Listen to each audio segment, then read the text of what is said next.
बिस्मिल्लाहिर्रहमानिर्रहीम। This is Asad. Linear algebra lecture number 3 में और पार्ट 1 में आज हम गाज एलिमिनेशन मेथड करेंगे। और गाज एलिमिनेशन मेथड में को कहते हैं इकिलाम फॉर्म, इसको इकिलाम फॉर्म मेथड भी कहते हैं। तो गाज एलिमिनेशन मेथड में हम इस तरह करेंगे, जो हमारे पास जो सिस्टम ऑफ इक्वेशंस गिवन होगा उसको हम मैट्रिक्स फॉर्म में कन्वर्ट करेंगे और फिर उसको इकिलाम फॉर्म या इचिलाम फॉर्म में हम रिड्यूस करेंगे। तो हम इसको कैसे इचिलाम फॉर्म में रिड्यूस कर सकते हैं? हम दो तरह के ऑपरेशन यूज़ करेंगे। एक रो ऑपरेशन होता है और एक कॉलम ऑपरेशन होता है। तो अगर आप रो ऑपरेशन यूज़ करोगे तो थ्रू आउट आपको रो ऑपरेशन में जाना पड़ेगा, और अगर आप कॉलम ऑपरेशन यूज़ करोगे तो थ्रू आउट फिर आपको कॉलम ऑपरेशन यूज़ करना पड़ेगा। तो ये सिस्टम ऑफ इक्वेशंस हमें गिवन है और इसको हम सबसे पहले लिख देंगे मैट्रिक्स फॉर्म में। तो चलो स्टार्ट लेते हैं। इसका जो मैट्रिक्स फॉर्म होगा यहाँ पे आप लोग देखिए, अगर x के साथ कुछ ना लिखा हो तो मतलब यहाँ पे 1 मौजूद है, यहाँ पे b1 है, यहाँ पे b1 है। तो इसका मैट्रिक्स फॉर्म इस तरह होगा 1 -1 4 2 2 -1 और इस तरह 3 -2 3 आ जाएगा। इसके साथ यहाँ पे हम लिख सकते हैं x y z और यहाँ पे हम लिख देंगे 4 2 -3। तो इसको कहा जाता है मैट्रिक्स A। ये मैट्रिक्स X हुआ और ये B हुआ। फिर हम क्या करते हैं, हम A मैट्रिक्स को और B मैट्रिक्स को एक साथ लिखते हैं। A और B मैट्रिक्स को हम एक साथ लिखते हैं, मतलब इस तरह। A मैट्रिक्स की वैल्यू क्या है 1 -1 4 2 2 -1 एंड 3 -2 3 और यहाँ पे आ जाएगा 4 2 -3। और इसी फॉर्म को कहा जाता है ऑगमेंटेड मैट्रिक्स। इसी को कहा जाता है क्या? Augmented matrix. तो मैंने मैट्रिक्स फॉर्म लिख दिया। अब हम यूज करेंगे यूजिंग रो ऑपरेशन। हम क्या यूज करेंगे? रो ऑपरेशन यूज करेंगे। जो ऑगमेंटेड मैट्रिक्स गिवन है वो है 1 -1 4 2 2 -1 एंड 3 -2 3 और यहाँ पे आ जाएगा 4 2 -3। तो इसको हम इक्विलाम फॉर्म में इस तरह कन्वर्ट करेंगे। ये जो डायगोनल एलिमेंट्स गिवन है, ये जो डायगोनल एलिमेंट्स गिवन है, इसके बिलो 2 3 और -2 को हम 0 करेंगे। तो सबसे पहले हम इस 2 को 0 कर सकते हैं। तो इस 2 को अगर मुझे 0 करना है तो वो मैं इस 1 की वजह से कर सकता हूँ। मतलब ये दोनों टर्म्स अगर मैं 0 करूँगा तो इस 1 की मदद से मैं इसको 0 कर सकता हूँ। तो मैं इस तरह करूँगा, मैं और 1 के साथ 2 को मल्टीप्लाई करूँगा। क्यों मल्टीप्लाई करूँगा? क्योंकि यहाँ पे 2 है।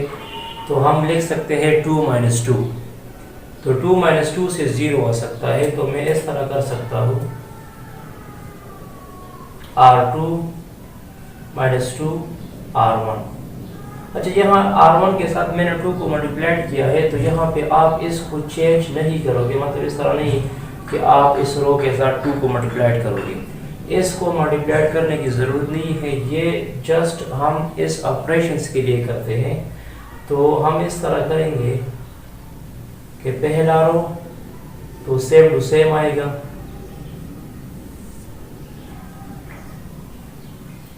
यहाँ पे देखिए मैंने इसके साथ 2 को मल्टीप्लाइड किया है, तो ये हो जाएगा 2 - 2।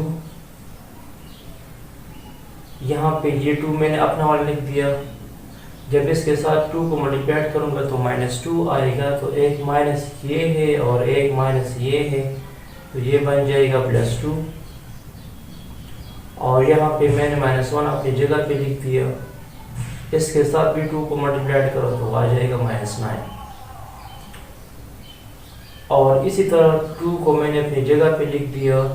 इसके साथ भी हम 2 को मल्टीप्लाइड करेंगे, क्योंकि इन चारों टर्मों के साथ हम 2 को मल्टीप्लाइड करेंगे। 2 4 -8 हो जाएगा। आप दो ऑपरेशंस को एक साथ भी कर सकते हैं, मतलब अगर टाइम ना हो तो आप दो ऑपरेशंस को एक साथ भी कर सकते हैं और अलग अलग भी कर सकते हैं। तो मैं नेक्स्ट में फिर 3 को 0 करूँगा नेक्स्ट ऑपरेशन में। तो ये हो जाएगा 1 - 1 4 0 4। अच्छा ये -8 था, -9 3 -2 3।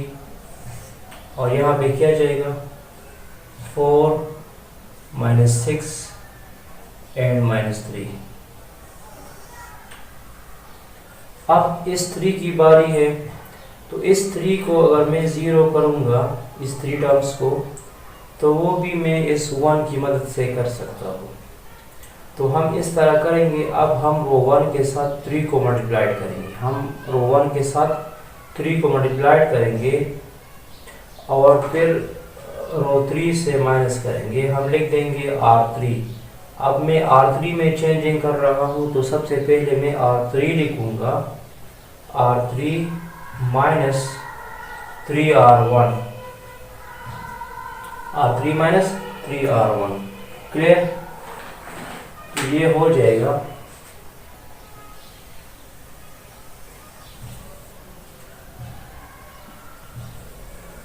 पहला रो एंड सेकंड रो में अपनी जगह पे लिख दूंगा, नो चेंजिंग। यहाँ पे आ जाएगा 3 - 3। ये 3 मैंने अपना वाला लिख दिया और इसके साथ मैंने 3 को मल्टीप्लाइड किया। 3 1 3, तो 3 - 3 हुआ। ये -2 मैंने अपनी जगह पे लिख दिया। इसके साथ मैंने 3 को मल्टीप्लाइड किया है। 3 1 3, लेकिन हम यहाँ पे लिख देंगे +3। +3 क्यों लिख देंगे? क्योंकि एक माइनस ये है और एक माइनस ये है, तो ये दोनों प्लस हो जाएंगे, तो +3 आ जाएगा। और यहाँ ये 3 मैंने अपनी जगह पे लिख दिया और इसके साथ मैंने 3 को मल्टीप्लाइड किया है, तो ये हो जाएगा -12। 3 4 12 हो जाएगा। और इसी तरह 4 - 6 को मैंने अपनी जगह पे लिख दिया है, -3 अपनी जगह पे चुका है, और ये हो जाएगा 3 4 12, तो ये हो जाएगा -12। अब ये आ जाएगा 1 - 1 4 0 4 -9। 3 - 3 से 0 हो जाएगा, इससे आ जाएगा 1 और इससे आ जाएगा -9, और यहाँ हो जाएगा 4 -6 -15। ठीक है।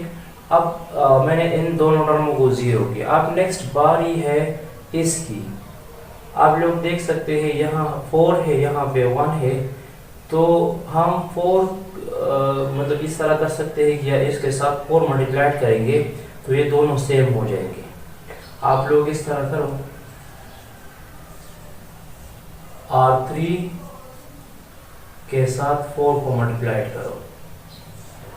R3 के साथ 4 को क्या करो, मल्टीप्लाइड करो, तो ये हो जाएगा 1 - 1 4 0 4 -9 4 -6। इसमें हम कोई चेंजिंग ना करेंगे, क्योंकि सिर्फ हम R3 में चेंजिंग करेंगे। 4 0 0 4 1 ज़ा 4, 4 9 ज़ा 36 और इससे आ जाएगा -60।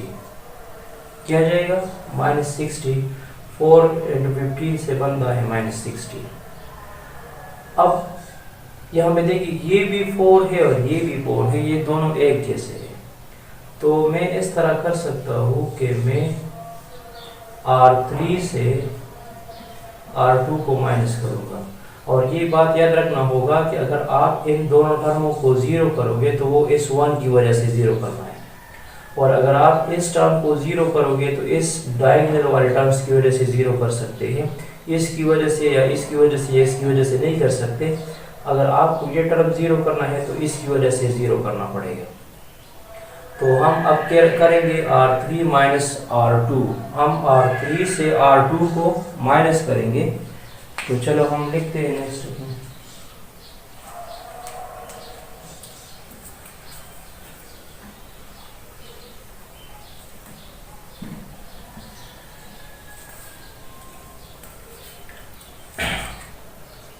तो ये आ जाएगा 1 -1 4 0 4 -9 4 -4 और ये है -36 + 9 हो जाएगा, और यहाँ पे हो जाएगा 4 -6 -60 + 6 हो जाएगा।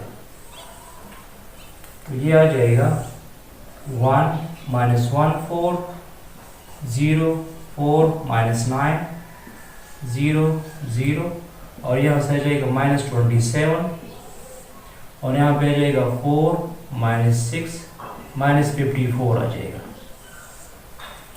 तो अब ये कन्वर्ट हुआ इक्विलान फॉर्म में, क्योंकि ये जो डायगोनल है इसके बिलो हमने तीनों टर्म्स को ज़ीरो किया, और इसको कहा जाता है अपर ट्रायंगुलर मैट्रिक्स। इसको क्या कहा जाएगा? इसको आप लोग अपर ट्रायंगुलर मैट्रिक्स भी कह सकते हैं।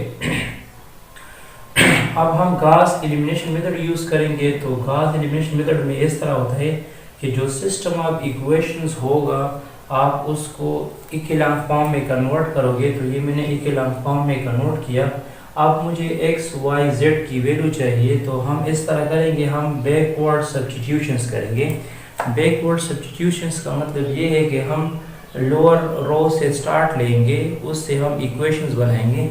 इसको मैं वापस इक्वेशन फॉर्म में लिख दूंगा। इसको वापस इसको कहते हैं बैकवर्ड सब्स्टिट्यूशंस।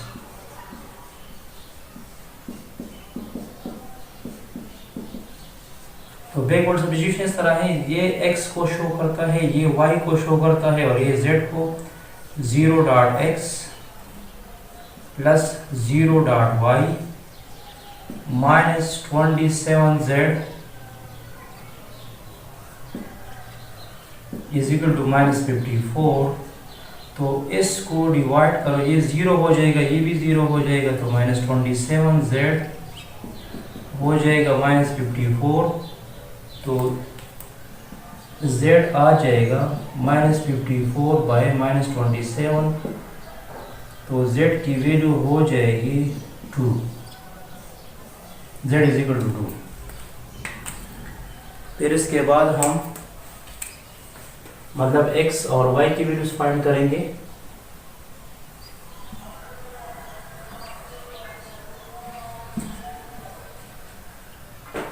तो इससे पहले इसके बाद जो दूसरा इक्वेशन है 0.x + 4y - 9z = -6। तो हम z की जगह 2 पुट करेंगे। 4y 9 × 2 -6, तो ये हो जाएगा 4y, अच्छा ये हो जाएगा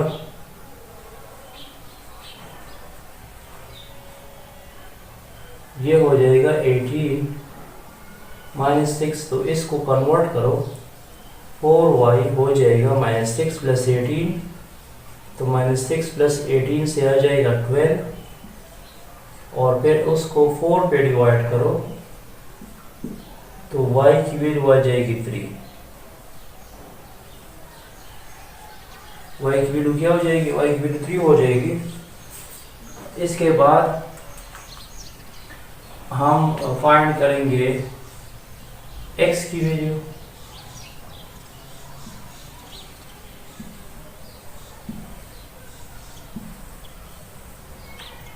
तो अब इक्वेशन 1 लो। इक्वेशन 1 है 1.x - 1.y + 4z = 4। तो यहाँ हम x अपनी जगह पे लिख देंगे, y की जगह लिख दो 3 और z की जगह लिख दो 2 = 4। तो ये हो जाएगा -3, 2 4 = 8 + 4, ये हो जाएगा +5। तो ये +5 जब इस तरफ आ जाएगा तो ये हो जाएगा -1। तो यहाँ हमने गॉस एलिमिनेशन मेथड की मदद से सिस्टम ऑफ इक्वेशंस को सॉल्व किया और हमारे पास जो आंसर आ चुका है उसमें x =-1 है, y = 3 है और z = 2 है। गॉस एलिमिनेशन मेथड का मतलब ये है कि जो सिस्टम ऑफ इक्वेशंस गिवन है आप उसको कन्वर्ट करोगे इक्विलान फॉर्म में और फिर आपको बैकवर्ड सब्स्टिट्यूशन यूज़ करना पड़ेगा। मतलब जो सिस्टम ऑफ इक्वेशंस गिवन होगा, जो मैट्रिक्स फॉर्म गिवन होगा, उसको वापस सिस्टम ऑफ इक्वेशन में लिखना पड़ेगा। तो हम बैकवर्ड इसलिए यूज़ करते हैं क्योंकि जो लोअर रो है उसमें हम सिर्फ z की वैल्यूज फाइंड कर सकते हैं, फिर z को हम सेकंड रो में पुट करेंगे और फिर फर्स्ट रो में पुट करेंगे तो हमारे पास अल्टरनेटली y और z x और y की वैल्यू आ जाएगी। Thanks for watching this video. मज़ीद भी हम इस टॉपिक पे 2-3 क्वेश्चंस करेंगे, तो हमारे साथ रहिए।